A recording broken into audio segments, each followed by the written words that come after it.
I'd like to talk a little about Gracie Films, how you started that company. Um, there's a thing. There's a thing where here's this. Here, if you want if you let's see, if you want to define irony, or if you want to define pathetic, you might come up with this with the same fact. Productions you want, movies you watch, television shows you watch, they'll have like a goofy name for the production company, like Real Good Films Present, or Bankrupt Films Presents, or everybody comes up with these. But what they attest to is that something in the system at a certain point where it happened in our whole society wanted to make everybody a salesman and a businessman, everybody, so that where it was very unusual in the old days of Hollywood for people to have their own production companies. Now, the second you join a union, when Wes Anderson, who's a very good director that I've worked with, I mean, he was a kid out of Texas and doing the first movie, which wasn't going well, and I said, what do you think you're going to do after this? So he said, well, I guess I have to have a production company. I mean, that's, and I remember getting in it's just, and I think there's nobody, there's no Mr. Burns who decides these things, but the system decided that in some brilliant way that there was a time when the business had usually a woman, wonderful vice president, just great, warm, and she would have, talk through what they call the talent, and she would be very tender and very supportive and talk about and mean it, be sincere, and then go to bat for you with the studio. And so that they employed somebody to translate business into artist relations. And now everybody talks business. Everybody talks business. Nobody walks in a room. There's no, you're talking about, everybody knows about. And it's really been a very quiet revolution.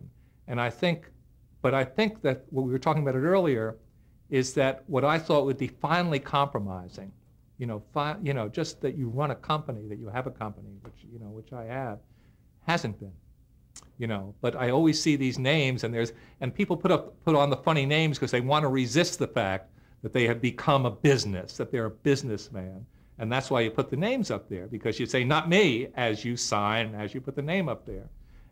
So Gracie Films honors Gracie Allen, who was a very lovely classic comedian of a certain era.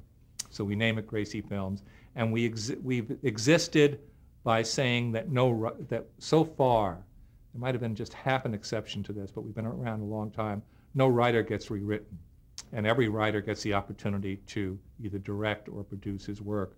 So it's about, because movies have been rough on writers, and for gossamer reasons, the script will be rewritten 5 times, there'll be 5 different writers on it, and who's saying better, worse, it's just a gang. And so that I thought maybe have some reason that I could say to myself for having a company, and that's to protect the writer. So that's what we say to ourselves, and we try and act accordingly. Throughout your career, you've won many awards in every medium that you've been in, Emmy Awards and Oscars. What have those awards meant to you? I have chapped lips, so I'm not licking my lips over awards. I'm sorry. What have those awards meant to you? Oh.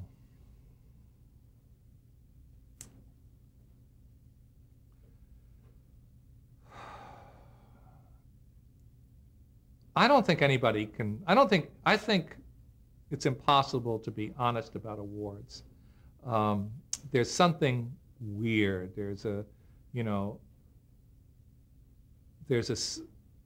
Like Jim Carrey was nominated for a Golden Globe once, and when he lost, he started broadly crying, and it was great, because nobody does that. Everybody tries to act like a good sport and everything.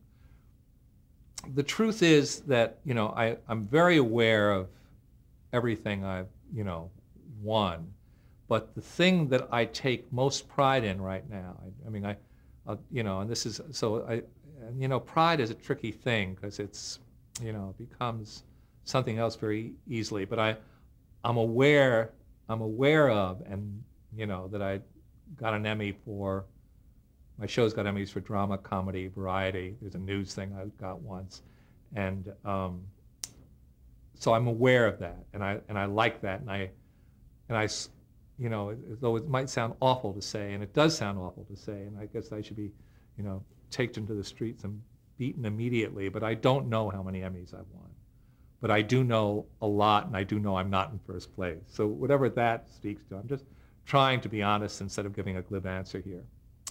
On the Academy Awards, there's, you know, I have this theory about life that if you do something outrageous enough, it doesn't register on people, and they'll treat it like a non-event. And when I won 3 Academy Awards for my first picture. And when I won for writing, it was just everything you dream of, just the feeling of joy. And then I won for directing, and it was unsettling. And when we won for Best Picture that night, my speech was, I feel like I've just been beaten up, which was just me telling the truth. And nobody ever mentioned it all my life that I said that unusual thing when I won. But it was exactly how I felt when I won that award. It was just disorienting, where suddenly you don't own your own persona. Maybe I can stretch myself to say, holy shit, I won an Academy Award for writing, and I've always wanted to be a writer. You know, it took me a long time when somebody said, what do you do for a living? And to say I'm a writer without saying I'm a writer. To be able to say, God, that's what I am, you know, because it's such an amazing thing to me. And now, ever since then, when I won Academy Awards and lost, I've had a great time that evening. I love getting nominated. I love that I got nominated again. It meant and means an enormous amount to me. And one of the reasons it means so much is because, you know, I'm okay. I really am okay not winning. It really is, you know, and it's great because, you know, you just know that follows you Academy Award winning. You know, you just sort of get it. It's a little honorific. It's like great. And I don't, you know, but getting nominated and doing things that get considered for Best Picture is great. And when you've won, when I've won, it's doubly great because you can really enjoy the party instead of just, you know, and you have adventures, and you have guys you have competitive things that happen, and you travel with all the other. So it's a very fun deal. It's a very fun deal when you're not like this anymore about it. What do you think is your writing style? Maybe I'm like this, but this is no more. What do you think is your writing style? Do you have a style? There's something that happens that doesn't happen often enough, like I'm writing now, where you see a page of something and you say, gee, that's my shit, you know, and it feels nice, it feels simple. It doesn't feel like you're struggling when you feel that way, you know, so I guess that's when I recognize it. But to get into the character, I mean, caring about the characters and trying to get them talking and trying to be funny, and trying to remember that, you know, that you're not there to people know how you think. You're there to make, you know, on Mary we had, you know, the Chuckles Credo, a little song, a little dance, a little seltzer down my pants, which we always loved. The people on Mary always loved it because we knew that's what we were doing for a living, you know, what the clown was doing for a living. And here it's like, you know, I really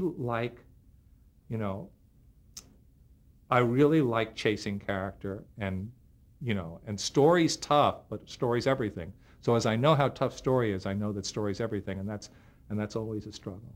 Do you outline? Not enough. I mean, I always, because I love dialogue so much. And, you know, when you're writing a story, it's weird. You're sitting in a room alone, and you're not doing this. Let's see what'll happen next. And like I say, the battle is to lose self-consciousness. It's very self-conscious to me to work on story. So, you know, I usually have to, and it's different each time, I think. I think the good thing about, you know, I guess the only word we can use is process. The good thing about it is if you're really in it, you can't make a mistake, because there's something honorable about just being in that. But you can kid yourself about whether you're in it or not.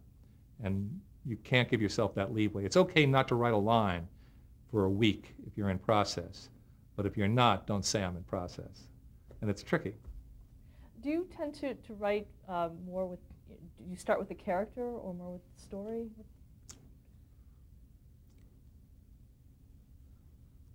Well,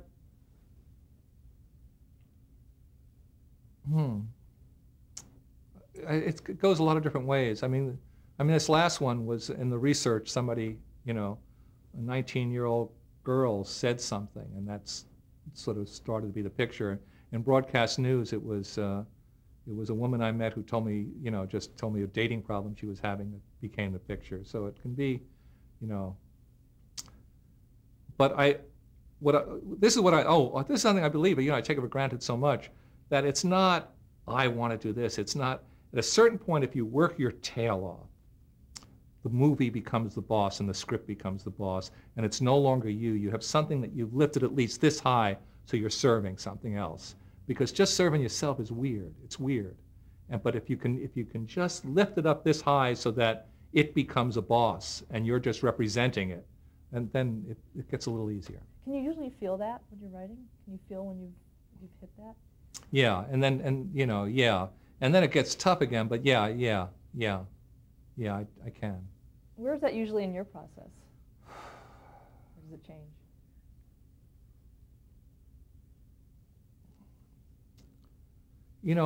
On what I'm working on now,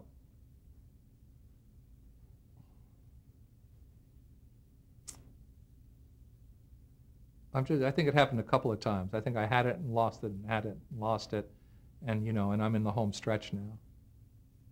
Do you write backstories for your character? Yes. Usually I start the movie with it. I mean, I don't always, but sometimes I feel like I'm writing these scenes, and then I'll throw them out because I've had, like broadcast news starts with three kid scenes, and I thought I was doing that for myself, and I ended up putting it in the movie. And Terms of Endearment was the same deal. How do you usually write? Do you write during the day or night writing? Usually mornings. Strangely, in New York is the only place where I can write at night and at odd hours. The rest of the time I'm daytime. Do you use a computer? Yeah. Have you for a while, or? Yeah, I've done it for a long while. I guess broadcast news on a computer so that was in '87, I guess, '85, something like that when I wrote it. Before that, I still break computers because I started, I worked on a manual until computers. Never worked on an electric typewriter in my life. I worked on a manual typewriter and then computers, and I hit the key so hard. And I come from that when I'm writing very quickly, paper used to fly and hit me in the face. So it used to feel sort of great, it felt like physical, And now I still hit a computer like that, and I go through computers. Has it changed the way you write, the fact that you use a computer now? I think everything's changed and everything's altered everything. Does it change your life that you have a cell phone? Does does it change your life that you have a fax machine? You forget, you mutate, you forget that it's changing things. You're changed. That's the tricky thing. So, yes, I think it's probably different. I think a computer invites editing early. A computer invites editing early in the process, where before you'd hit the pages, you come in the next morning, you're crossing things out, you're going over. But writing and editing would be very separated. A computer, you can't not put the two together. It's just too easy. You just do it as you go along. So in this case, I mean, I'm writing basically a first draft, but it's been revised so many times, and it's still a first draft. Do you feel it slows you down at all? Anything slows me down. Are you someone that gets up and just roars ahead, or do you someone that kind of has to make it? I roar into avoidance. I don't roar into work, but I do roar into avoidance every day. I mean, with gusto. What advice would you give a writer who wants to get into television? Well, it's always been the standard advice. Now it's getting tough. If these reality shows keep on going, and there's at least one, the head of CBS says we have, this is not just a fad. This is going to be part of our lives forever. Supply and demand is going to be radically different. So it's going to be tougher to get a job and tougher to be independent in that job. I think both those things will be tougher. But the beauty of it has always been that you can always get somebody to read your script. Anybody can get somebody ultimately to read your script, and if it's good, it'll work. I think it's harder to be an undiscovered television writer who's good than almost anything else. What do you look for in a writer? A voice, an individual voice, a slant. What do you think of television production today compared to when you first started in the business? It's not that different. It's, you know, the price of doing it has gone up, but it's not that different. What advice would you give to someone who wanted to create a series? It's the same deal. I mean, nobody, I mean, I think it's, I think it's easier to sell a series of quality. I don't think there is a low common denominator to make up a series about and do that. I think there once was. I think, I think the best door is the only door these days. Do you think television audiences have changed? No. I mean, no. Except there's a lot, we've never had before, what is it? My 9-year-old son watches Cheers reruns and watches The Cosby Show. And so do his friends, so that he's growing up with everything, it's just, there's, old and new is just blurred for him. I mean, it just is. It's just all television.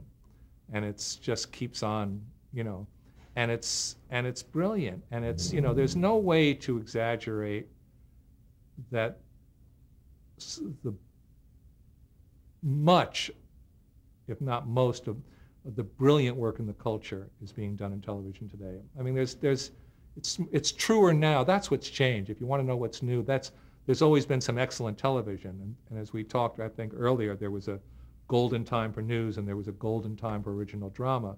But there's never been where some of the best acting you're going to see every week on The Sopranos. I mean, it's just, you don't get better American acting than that. That hasn't quite been true before, I think. And it has been true that, and I think it's the kind of comedy that you get on Friends you can't find in a movie, but because you can find premise and plot and a fun idea in a movie, but if you turn into Friends, you see people saying clever things at each other and living lives with problems. I mean, you can't quite get a movie just like that because you got to sustain something longer. You can't just have this riff of style and and something great about a small event. So I do think I think there's a lot of television, and there's a lot of great television. To date, what do you think has been your greatest career achievement? Well, I've been working a long time. I think that's I think the fact that I've done a lot of stuff. Are you surprised at the longevity of your work as well? The fact that the Mary Tyler Moore Show is on DVD and selling really great right now, that kind of thing. Does that surprise you? The immediate experience doesn't involve that. I mean, it's not like it's, yeah, I know it, but the immediate experience is being humbled by the piece of work I'm working on right now, and that's, that tends to be pretty constant. That I can't. Will I be able to lick the problem I'm trying to lick right now? Can I realize this? Can I make this good? Is such a constant that you don't think of this thing. You just, it's still bite-sized hunks. Any career regrets? I think you can have career regrets and take care of them.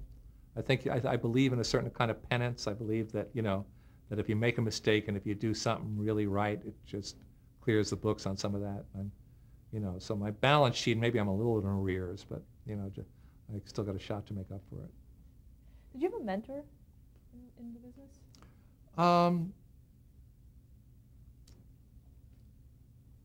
There were writers that I love, but that I didn't know.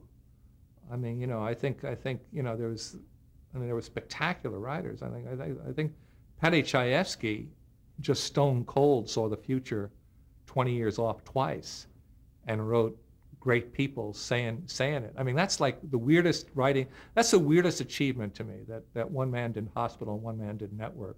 I mean, it's just crazy that how could he see the future? Have you mentored anyone? Yeah. I mean, when you produce a movie, it's like, you just work on the script forever. I mean, I do. People avoid working with me, and I don't blame them because because I just tend to work on things forever. But Big happened quick, and that was a year. And that came to me as a great script. But we didn't have the love story right, and that took a year. Well, thank you so much for sharing your story Okay. with us. Okay, thanks.